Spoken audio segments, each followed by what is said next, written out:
В зоне АТО боевики продолжают провокации огнем в сторону украинских военных. Незаконные пророссийские бандформирования не прекращают нарушать режим абсолютной тишины и условия минских договоренностей. За последние сутки наемники 24 раза вели огонь в сторону украинских позиций.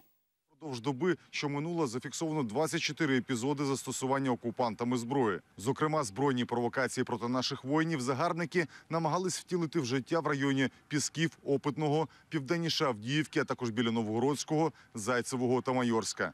Бойовики знову застосовували стрілецьку зброю, гранатомети та великокаліберні кулемети.